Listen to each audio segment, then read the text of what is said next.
بسم اللہ الرحمن الرحیم۔ شروع کرتا ہوں اللہ کے نام سے جو بے انتہا مہربان نہایت رحم کرنے والے ہیں۔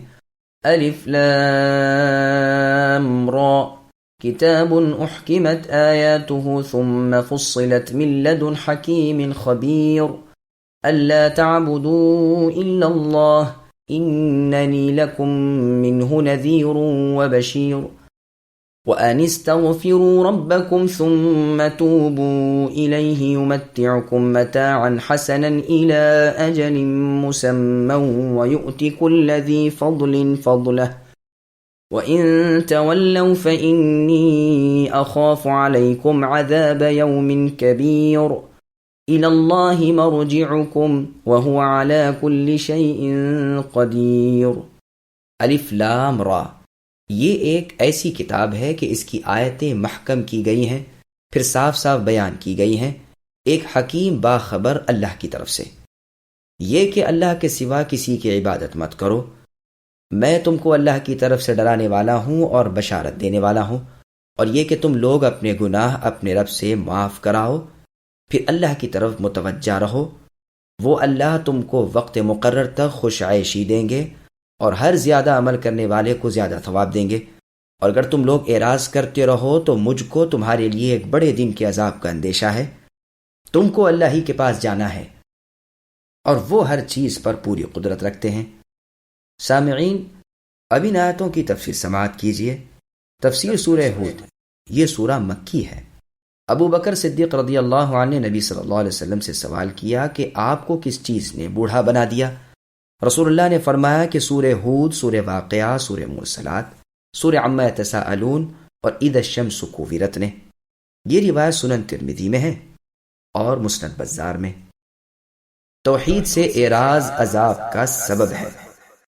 سورہ بقرہ میں حروف ہجا پر بحث گزر چکی ہے، اس کے اعادے کی یہاں ضرورت نہیں، اس لیے الف لام را پر روشنی نہیں ڈالی جاتی۔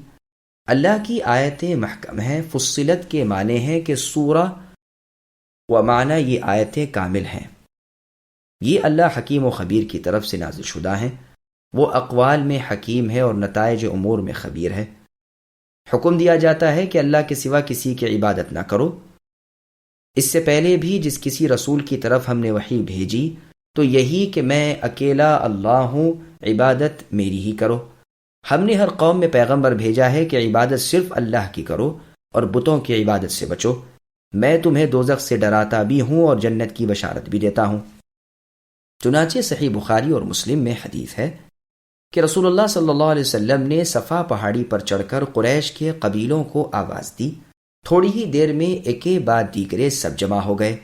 رسول اللہ نے فرمایا کہ اے قبیلہ قریش، اگر میں تمہیں خبر دوں کہ صبح ہوتے ہوتے دشمن تم پر حملہ کرنے کے لیے آ پہنچنے والا ہے تو میری بات تم سچ مانو گے کہ نہیں؟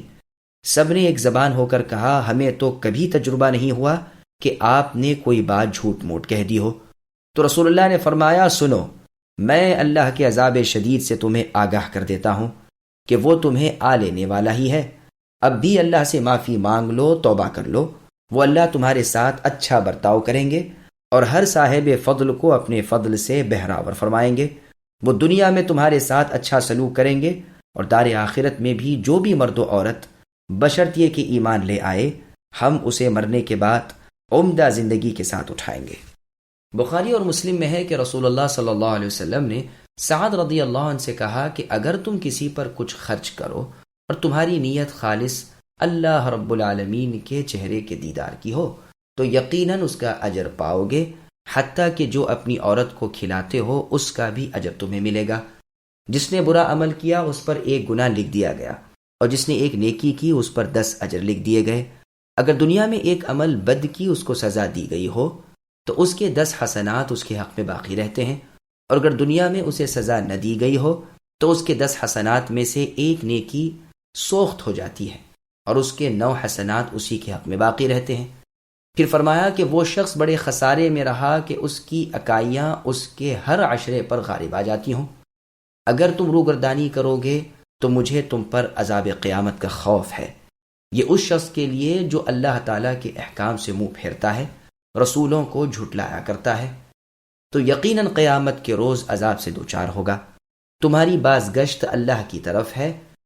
اللہ تعالیٰ اپنے اولیاء پر احسان کرنے والے اور اپنے دشمنوں کو سزا دینے پر قادر ہیں، اور اعادہ خلق پر قادر ہیں، یعنی تمام مخلوق کو فنا کر دینے کے بعد از سر نو دوبارہ پیدا کر دینے پر۔ یہ زبردست تنبیہ ہے، جیسا کہ اس سے پہلے ترغیب دی گئی تھی۔ الا انہم یثنون صدورہم لیستخفوا منہ الا حین یستغشون ثیابہم یعلم ما یسرون وما یعلنون انہ علیم بذات الصدور۔ یاد رکھو وہ لوگ دوہرا کیے دیتے ہیں اپنے سینوں کو تاکہ اپنی باتیں اللہ سے چھپا سکیں۔ یاد رکھو کہ وہ لوگ جس وقت اپنے کپڑے لپیٹتے ہیں تو اللہ تعالیٰ اس وقت بھی سب جانتے ہیں، جو کچھ چھپ کے باتیں کرتے ہیں اور جو کچھ وہ ظاہر باتیں کرتے ہیں۔ بالیقین وہ اللہ تو دلوں کے اندر کی باتیں جانتے ہیں۔ سامعین، اب اس آیت کی تفسیر سماعت کیجیے۔ اللہ تعالیٰ راز کی تمام باتوں کو جانتے ہیں۔ ابن عباس رضی اللہ عنہما سے مروی ہے کہ لوگ کھلے آسمان کے سامنے پیشاب و پاخانہ کرنے اور صحبت کرنے سے بچتے تھے، تو اللہ نے یہ آیت اتاری۔ ابن عباس رضی اللہ عنہما نے یثنونا کو تثنونی پڑھا ہے، تو ابن جعفر رضی اللہ عنہ نے کہا کہ تثنونی صدورہم کا کیا مطلب ہے؟ تو آپ نے کہا کہ وہ آدمی جو کہ صحبت کرتے ہوئے شرم اختیار کرتا ہے، یا خلوت یعنی تنہائی اختیار کرنے میں بھی اس کو شرم دامنگیر ہوتی ہے، چنانچہ یہ آیت اتری۔ بخاری اور مسلم میں ہے کہ ابن عباس رضی اللہ عنہ کہتے ہیں کہ لوگ کھلے آسمان کے نیچے خلوت کرنے اور صحبت کرنے سے شرم کرتے تھے، اور بخاری اور مسلم ہی کی روایت میں ہے کہ اپنے رخ پھیر لیتے تھے، خصوصاً اس وقت جب کہ رات کو بستر اوڑھ کر لیٹ جاتے اور اپنے سر ڈھانک لیتے۔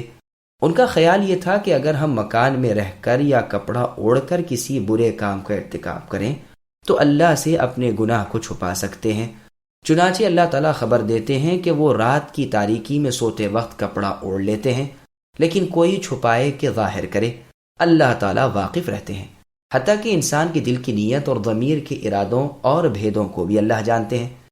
سبع معلقات کا مشہور شاعر زہیر کہتا ہے، فَلَا تَكْتُمَنَّ اللَّهَ مَا فِي صُدُورِكُمْ لِيَخْفَى وَمَهْمَا يُكْتَمِ اللَّهُ يَعْلَمِ يُؤَخَّرْ فَيُوضَعْ فِي كِتَابٍ فَيُدَّخَرْ لِيَوْمِ الْحِسَابِ أَوْ يُعَجَّلْ فَيُنْقَمِ۔